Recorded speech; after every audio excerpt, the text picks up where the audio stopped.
शिव जी को दो चीजें ऐसी चढ़ाई जाती है जब व्यक्ति की ग्रह दशा बेकार चलती है, जब व्यक्ति को यश नहीं मिलता है, जब व्यक्ति को सम्मान नहीं मिलता है, व्यक्ति एक ही जगह अटक कर रह जाता है, उसको सफलता नहीं मिलती है, जब व्यक्ति को बार बार अपयश मिलता है, जब व्यक्ति को बार बार टेंशन आता है, वो डिप्रेशन में पड़ा रहता है, चिंता में पड़ा रहता है, तो शिव जी को केवल दो चीजें ऐसी चढ़ती है जो हमारे भीतर के क्लेशों को, अशांति को, दुख को, तकलीफ को, कष्ट को हमारे भीतर से निकाल देता। एक है धतूरा और दूसरे नंबर पर है समी का पत्र। एक धतूरा और दूसरे नंबर पर समी का पत्र। ये जो शमी का पत्र होता है, शमी का जो पत्ता होता है, इस पत्र में इतनी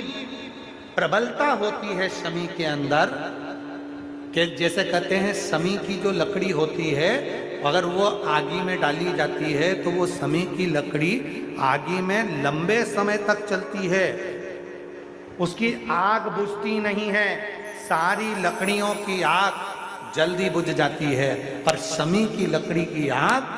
लंबे समय तक चलती है। उसी तरह एक शमी का पत्र, जब हमारे भीतर बहुत क्लेश होता है, अशांति होती है, टेंशन होता है, डिप्रेशन होता है, जब मन में अशांति होती है, चिंता होती है, यादें आती हैं, तो एक शमी का पत्र जब हम भगवान देवाधिदेव महादेव को समर्पित करना चालू कर देते हैं तो हमारे भीतर की जो भी तकलीफें हैं, कष्ट हैं, बीमारियां हैं, रोग है, ये सब धीरे धीरे कटना प्रारंभ हो जाता है। एक शमी के पत्र में वो बल होता, एक धतूरे में वो बल होता,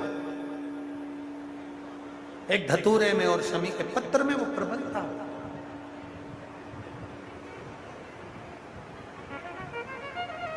धतूरे को भी तीन तरह से चढ़ाया जाता है। जब घर में बहुत क्लेश होता है, अशांति होती है, तो धतूरे को चढ़ाने के बाद शिव जी पे जल चढ़ाया जाता है। जब कोई घर में बड़ी बीमारी आ जाती है और डॉक्टर ने कह दिया कि इसकी तो ऑपरेशन ही कराना पड़ेगा, इसको कहीं ना कहीं तकलीफ ज्यादा ही है और ऐसा लग रहा है कि बहुत तकलीफ में जाएगी ये बीमारी, उस समय पर धतूरे में लाल चंदन और पीला चंदन लगाकर शिव जी को चढ़ाया जाता है। और तीसरे नंबर पर जब घर के लोग सब अलग अलग दिशा में जाने लगे, ना ये हमारी सुने ना वो हमारी सुने, सब अलग अलग दिशा में भाग रहे हैं, तब धतूरे के साथ 5 काली तिल को डालकर धतूरे पर शिव को समर्पित करना प्रारंभ किया जाता है, तो सब ठीक होना प्रारंभ। 3 क्रम धतूरे, 3 क्रम धतूरे।